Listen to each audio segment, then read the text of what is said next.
"40 Rules of Love", the letter, from Baghdad to Kisri, September 29, 1243. Bismillahirrahmanirrahim. Brother Sayyid Burhanuddin, peace be upon you, and the mercy of God and His blessings. I was very pleased to receive your letter and learn that you were as devoted to the path of love as ever. And yet your letter also put me in a quandary, for as soon as I learned you were looking for the companion of Rumi, I knew who you were talking about. What I didn't know was what to do next. You see, there was under my roof a wandering dervish, Shams of Tabrizi, who fit your description of the letter. Shams believed he had a special mission in the world, and to this end he wished to enlighten an enlightened person. Looking for neither disciple nor students, he asked God for a companion.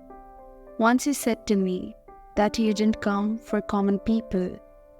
He had come to put his finger on the pulse of those who guided the world to the truth.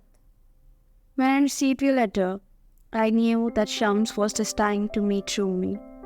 Still, to make sure every one of my dervishes got an equal chance, I gathered them and, without going into any details, told them about the scholar whose heart had to be opened. Though there were a few candidates, Shams was the only one who persevered, even after hearing about the dangers of the task. That was back in winter. The same scene was repeated in spring and then in autumn. You might be wondering why I waited this long. I have thought hard about this and frankly can offer only one reason. I have grown fond of Shams. It pained me to know that I was sending him on a dangerous journey. You see, Shams is not an easy person. As long as he lived an unabated life, he could manage it pretty well. But if he stays in a town and mingles with the townspeople, I'm afraid he will ruffle some feathers. This is why I tried to postpone his journey as long as I could. The evening before Shams left, we took a long walk around the mulberry trees where I grew silkworms. Old habits rarely die. Painfully delicate and surprisingly strong, silk resembles love. I told Shams how the silkworms destroy the silk they produce as they emerge from their cocoons. This is why the farmers have to make a choice between the silk and the silkworms. More often than not, they kill the silkworm while it is inside the cocoon in order to pull the silk out intact. It takes the lives of hundreds of silkworms to produce one silk scarf. The evening was now coming to an end. A chilly wind blew in our direction and I shivered.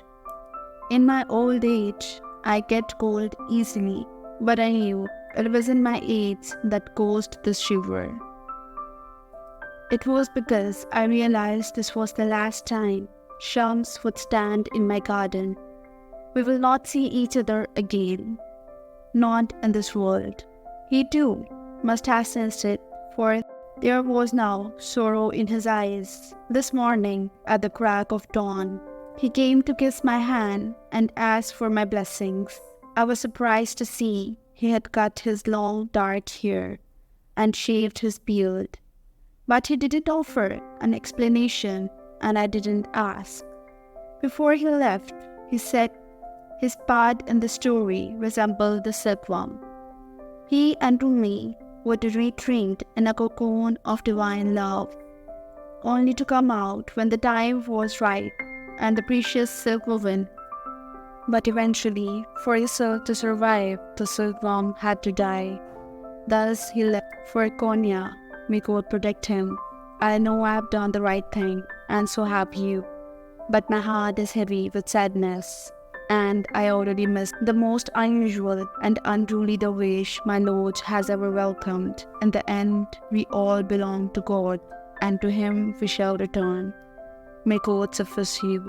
Baba Zaman,